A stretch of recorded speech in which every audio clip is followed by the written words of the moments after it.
On revient au foot. L'info de la soirée, la victoire de l'équipe de France face à la Belgique 2-0 et réaction de Didier Deschamps. Les critiques après les dernières performances manquées, qu'en pense-t-il? Écoutez le sélectionneur.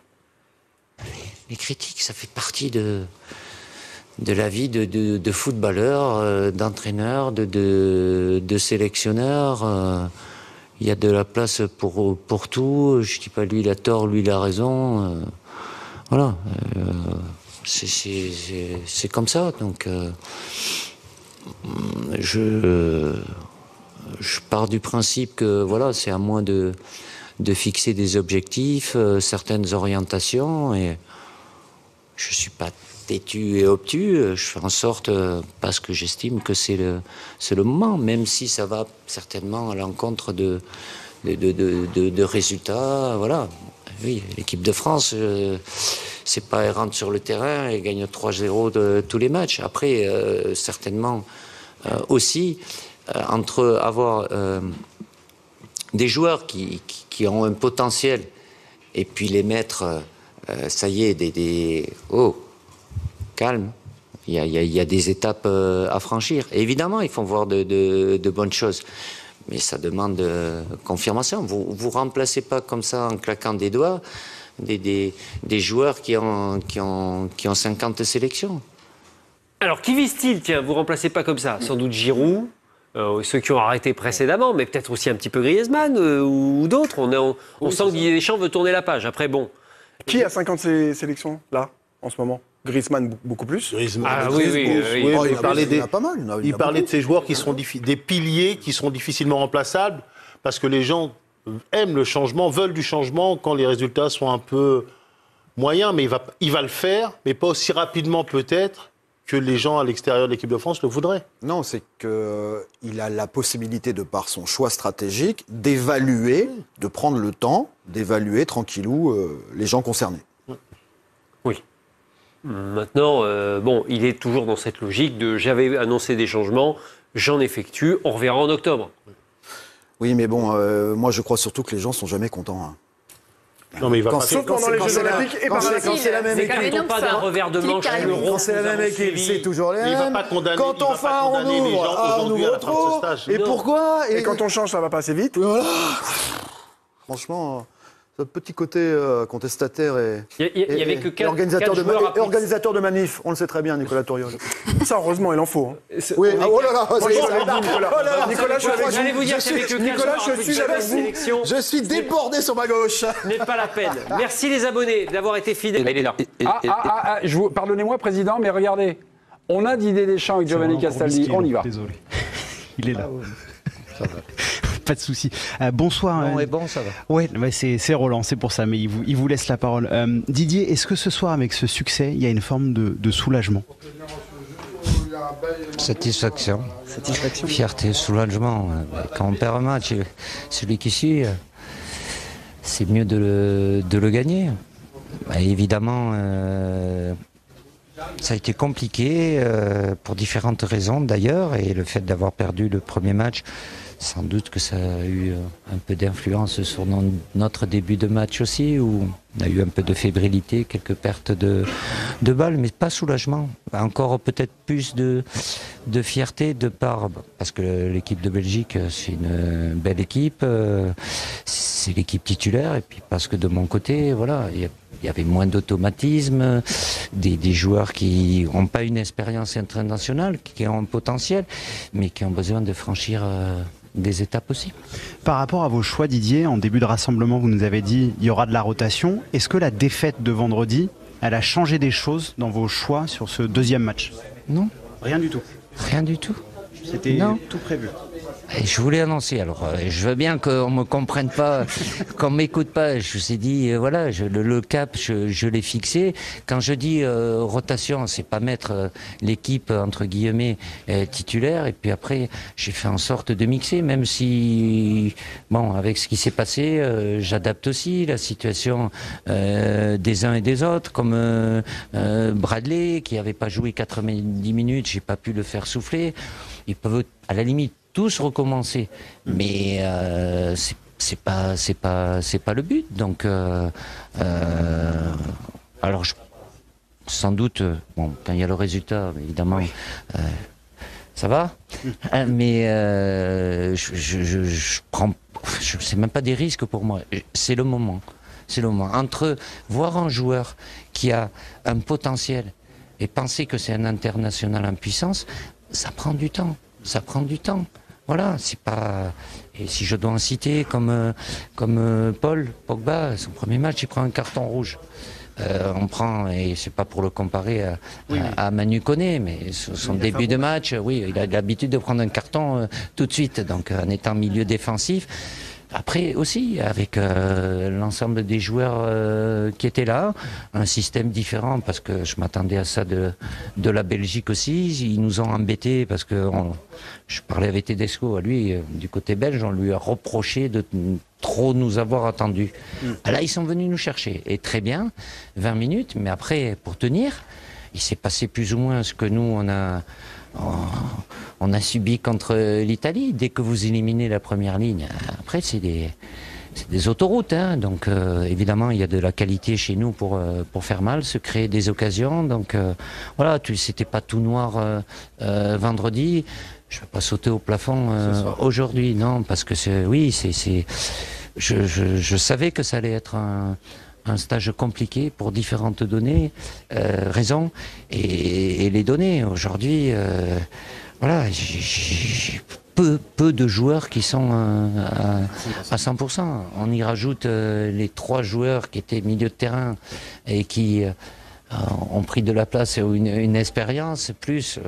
Et c'est peut-être le paradoxe aussi, les 2 joueurs qui ont le plus joué, c'est-à-dire les 3 journées, quasi complètes, ils se blessent. Loïc Badet et Warren. Ouais.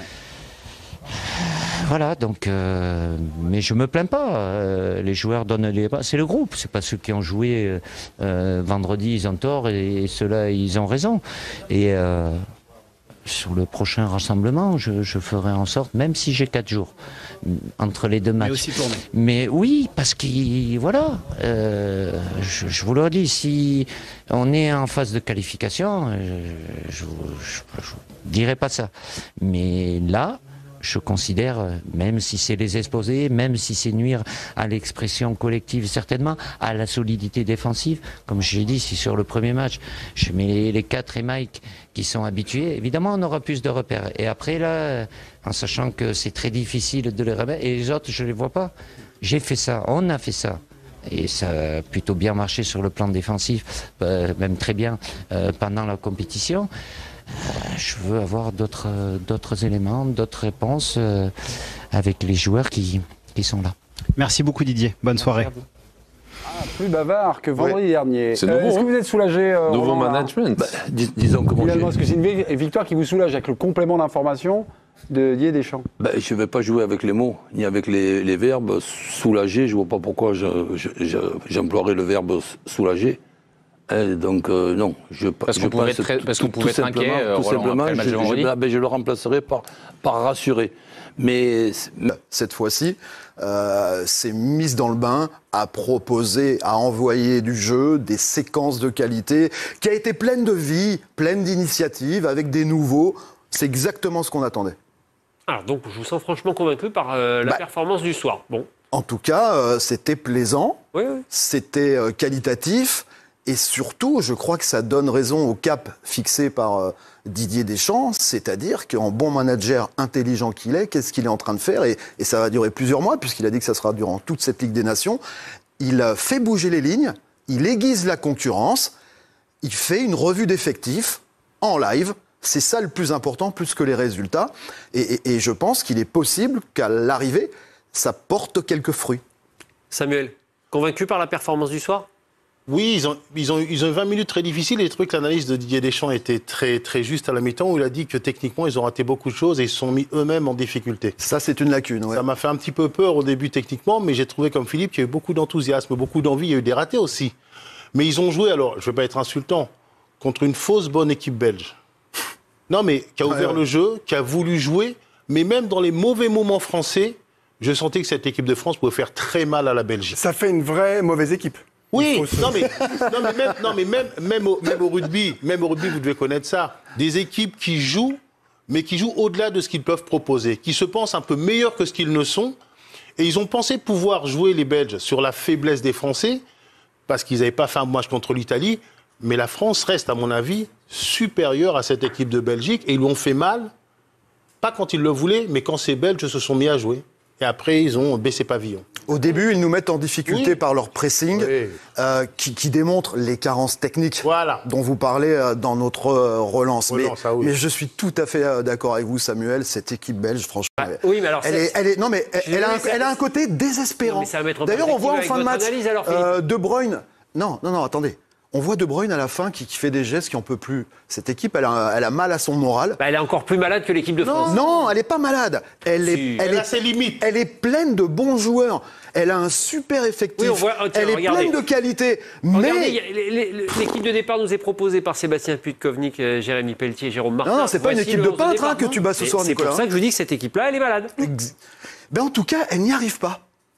Il y a quand même quelques joueurs qui seraient titulaires en bleu. Mais bien sûr. Devant. Mais bien sûr, De Bruyne, j'en parle même pas. Openda, De Bruyne, facilement, oui. Franchement, la Belgique reste une valeur étalon de qualité dans le concert européen. Non, mais c'est incontestablement. Non, mais c'est-à-dire que lors du championnat d'Europe, ils ont refusé le jeu, ils ont perdu. Ouais. Là, ils ont essayé de jouer, de presser, d'aller poser des problèmes à cette équipe de France en se disant moralement par rapport à ce qui leur est arrivé, on va essayer de leur faire très mal d'entrée.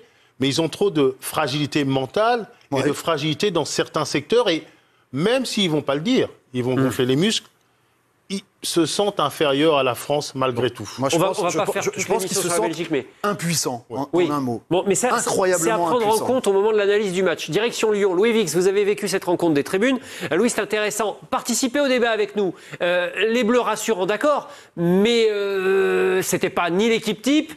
Et puis, il n'y avait pas un adversaire en grande forme non plus pour juger réellement. Vous partagez ça ou pas ?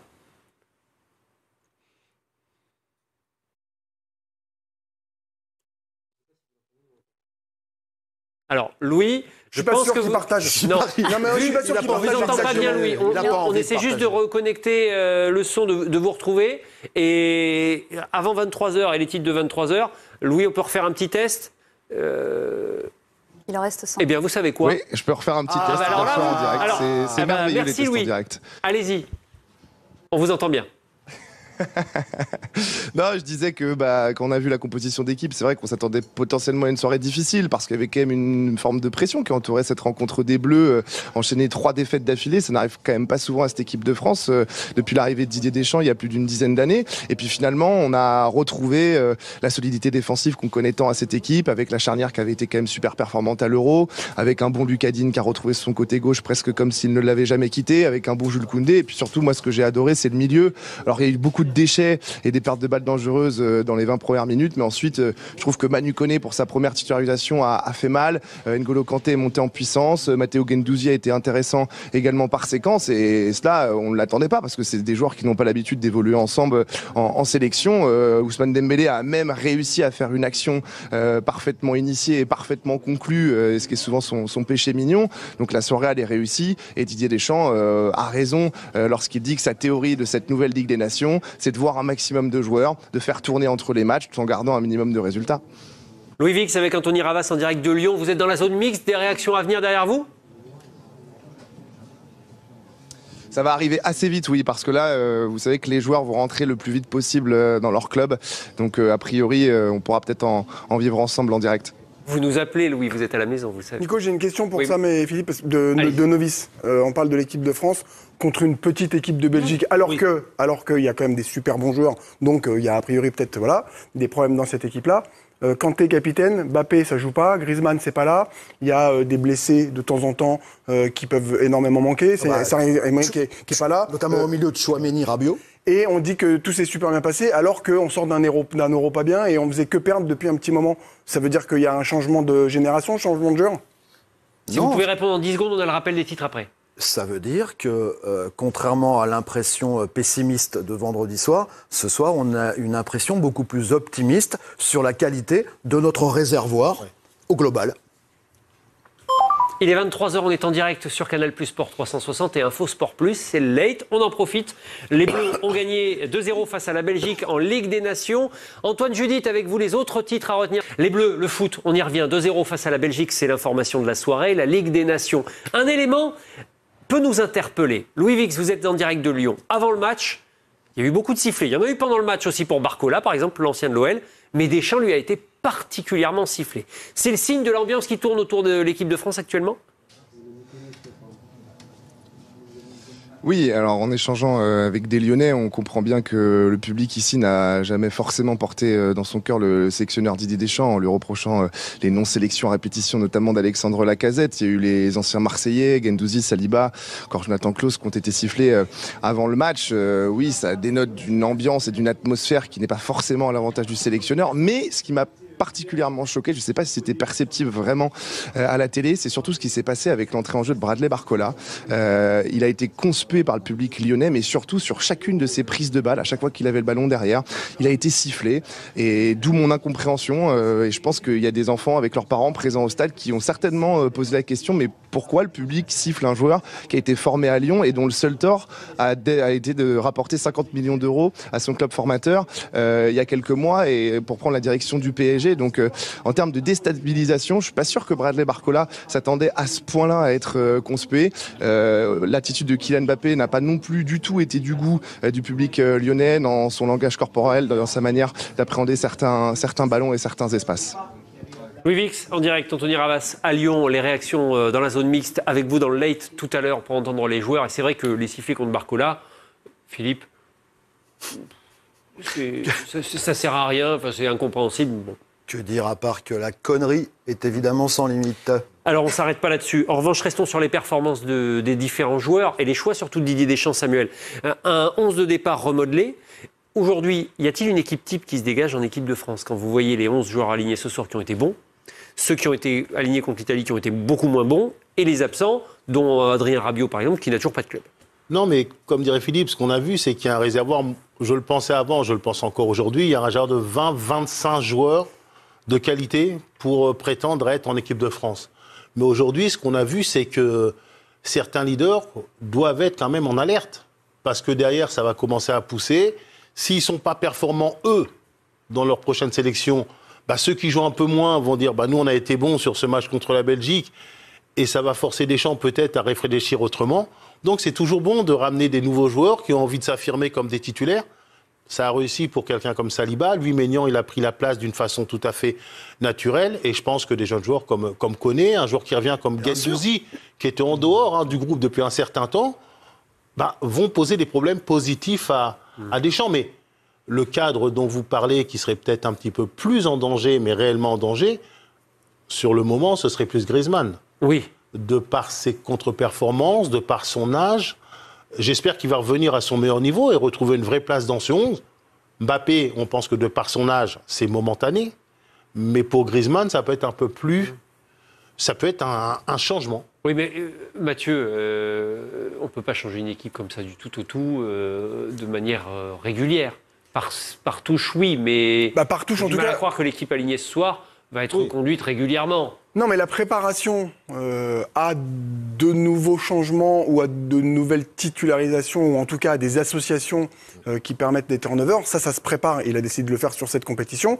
On avait quand même assez l'habitude de voir Didier Deschamps aller sur des compositions qui pouvaient même des fois un peu étonner, mettre des joueurs sur des postes qui n'étaient pas forcement les leurs au départ. Sur une période aussi longue, c'est quand même relativement nouveau. Voilà, là c'est très long. Voilà, là il a dit, toute cette Ligue des Nations, de toute façon c'est des matchs amicaux. Moi, je vais... tester des trucs. C'est sa programmation, sa planif, et il ira jusqu'au bout. Et pour le coup, là, s'il y va jusqu'au bout, il faut qu'il y aille vraiment, vraiment. Alors, sur certains choix, oui. Griezmann sur le banc ce soir, Griezmann qui ne joue pas, je veux dire. Bon, vu les performances, il n'y a pas de problème. Mbappé a été sur le banc aussi, mais là, c'est un traitement différent. Il avait besoin de souffler. Il n'avait pas besoin de plus, à vrai dire, c'est ça. Non, mais vous en parlez. Griezmann, c'est un joueur sur lequel Didier Deschamps a bâti longtemps son équipe, son système, le mettre dans les meilleures dispositions.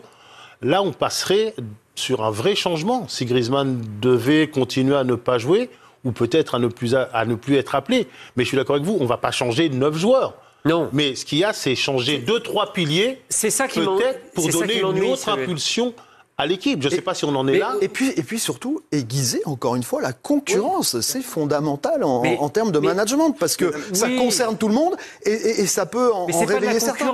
Mais si, parce que besoin, c'est du fond de jeu. C'est ça qui manque. Alors, ce soir, il y a eu une bonne qualité de jeu. Oui. Collective. Par rapport à l'Italie, par rapport à l'Euro dernier, oui. Voilà. C'est la première fois depuis au moins 4 mois. Alors qu'on part avec un milieu à 3, Koné, qu'il aurait fallu voir venir. Guendouzi, franchement, on n'aurait pas été nombreux à l'aligner. Mais moi, je voudrais prendre, par exemple, pour poursuivre ce que vous disiez, Sam, 2 exemples concrets. Prenons les 2 joueurs qu'on a le moins l'habitude de voir, là, ce soir, titulaires. Koné, Guendouzi. Digne. Non, Guendouzi, on l'avait déjà vu. Lucas Digne à gauche. Ça fait une éternité qu'on ne l'a pas vu. Oui. Pour moi, il est le meilleur ce soir. Si je suis Théo Hernandez ou autre, qu'est-ce que je me dis? Oh, mais il est bon. Ouais. Et il a animé son côté. Il a été percutant, avec de la qualité constante. Si je suis Tchouaméni, qui est titulaire, que je vois la première titu ce soir de Manu Koné, va falloir se bouger un peu quand même. Parce qu'il est plein de qualité. Il est plein de promesses. Donc c'est en ça que c'est constructif. Antoine Judith, notre late radio, c'est notre ingénieur qui revient pour nous mettre comme ça sur les rails. Lucas Digne, bon ce soir, titulaire, oui, mais ça remonte à quand la dernière fois? Eh oui, ça remonte au 13 juin 2022. Vous vous rendez compte, plus de 2 ans, le dernier match de Lucas Digne avec l'équipe de France, titulaire ou pas, 2 ans qu'il n'avait pas joué en bleu.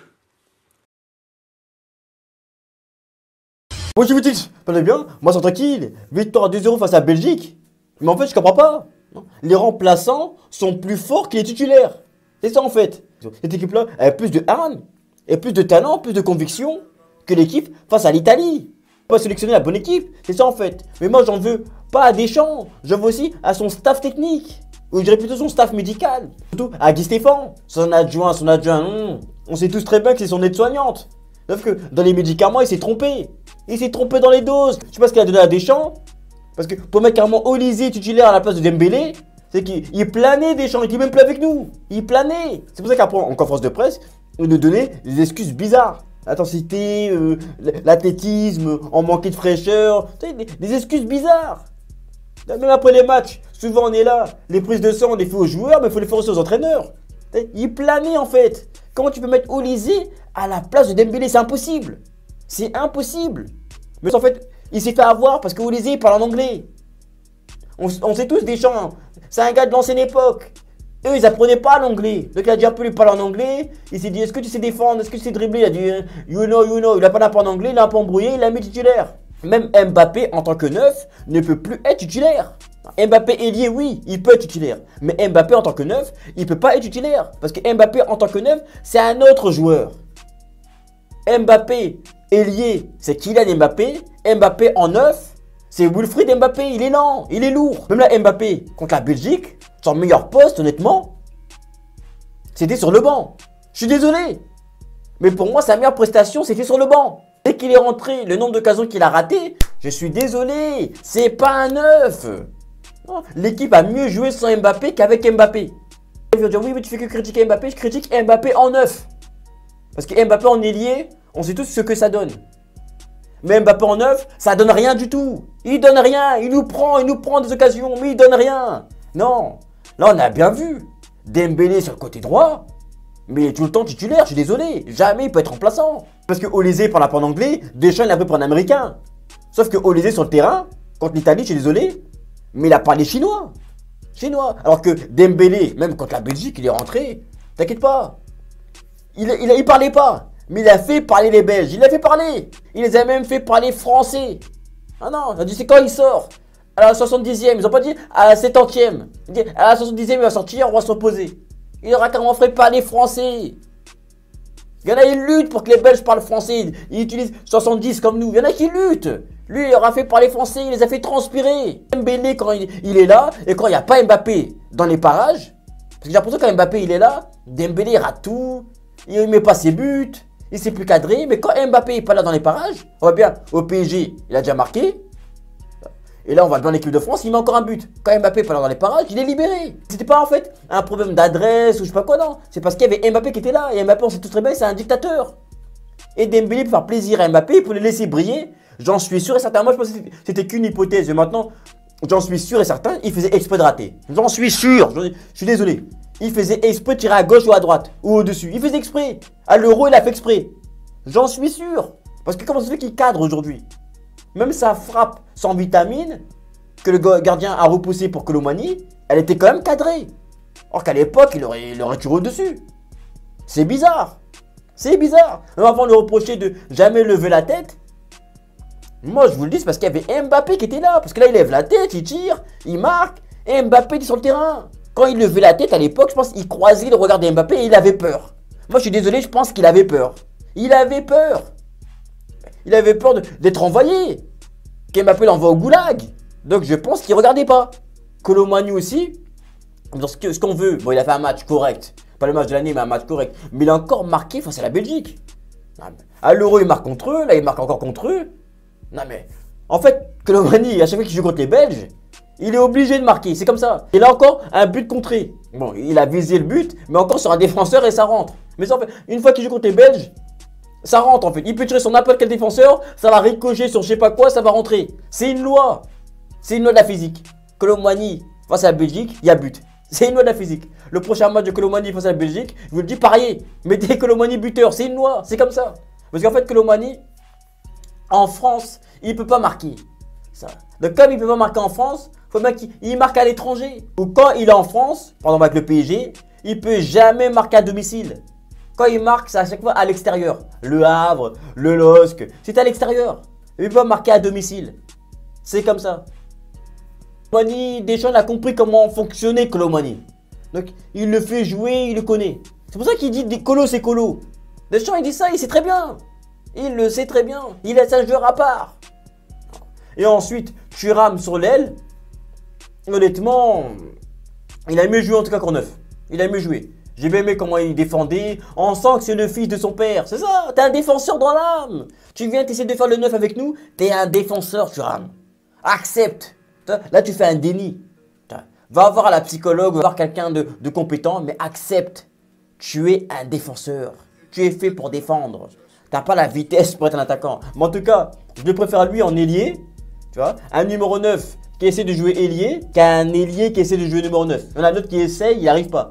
Lui, en tout cas, bon, c'était pas la performance de l'année, mais ça va. Et il revenait pour défendre, ça va. Mais ce qui nous a vraiment épaté, c'était carrément le milieu. Le milieu, on a enfin retrouvé N'Golo Kanté. Parce que contre l'Italie, il n'était pas là. C'était pas lui. C'était tellement pas lui qu'à la fin du match, il est parti, il a fait une prise de sang. Mais d'habitude, on fait une prise de sang en cas de soupçon de dopage. Mais lui, c'était même pas pour le dopage. C'était même pas pour ça. C'était pour savoir si c'était vraiment N'Golo Kanté qui était avec nous. Sérieusement. Parce qu'en plus de la prise de sang, il y avait même les empreintes. On a même pris ses empreintes. S'il n'y avait pas peut-être une usurpation d'identité. Parce que le match contre l'Italie, on n'a pas reconnu N'Golo. On l'avait pas reconnu.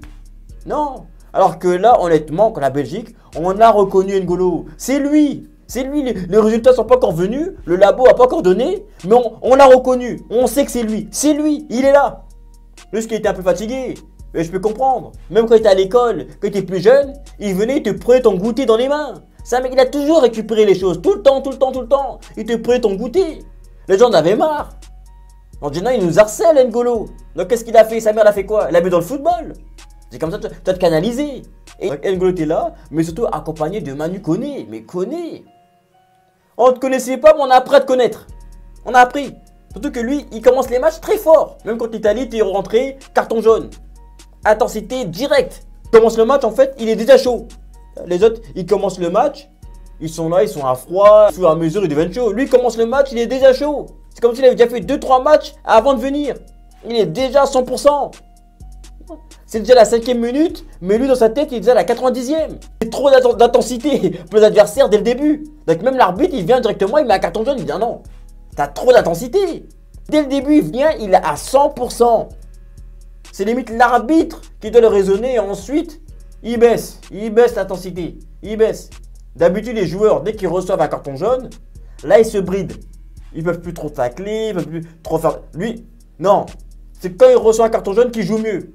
Parce que sans le carton jaune, il va blesser quelqu'un. Ah oui, je vous le dis, il va envoyer quelqu'un à l'hôpital sans le carton jaune.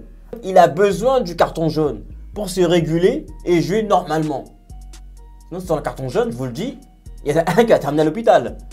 Mais il fallait quelqu'un qui soit hargneux, qui allait aller sur tous les ballons. Il y avait déjà N'Golo Kanté, mais N'Golo Kanté, il peut pas être partout. Dès qu'il était partout, il peut pas être partout à la fois. Il fallait un autre qui soit là aussi dans l'impact physique. Donc Deschamps, t'as trouvé ton 11 type. T'as trouvé tes titulaires. Parce que je suis désolé, mais quand les titulaires sont rentrés, entre Mbappé qui ratait tout, il était meilleur sur le banc que sur le terrain. Il ratait tout. Moïse qui a été transparent. Barcola qui ratait tout. La seule chose qui a réussi, c'était ses tresses. Là, c'était réussi. Mais sinon, il ratait tout. Là, moi, je me dis, cette équipe-là, honnêtement, peut-être qu'il faut les remettre. Il faut peut-être leur refaire confiance. En tout cas, vous pouvez mettre des joueurs qui ont envie. Des joueurs qui ont faim. Faut arrêter maintenant d'aller au statut, d'aller parce que lui est titulaire là. Faut mettre des joueurs qui ont envie de jouer. C'est ça le plus important. Voilà. Dites-moi le commentaire ce que vous en pensez. Est-ce que pour vous, cette équipe doit devenir le 11 type? Ou est-ce que pour vous, il faut donner une seconde chance à Mbappé, une énième chance à Mbappé, à Griezmann, il faut voir. Dites-moi dans les commentaires et on se capte plus tard.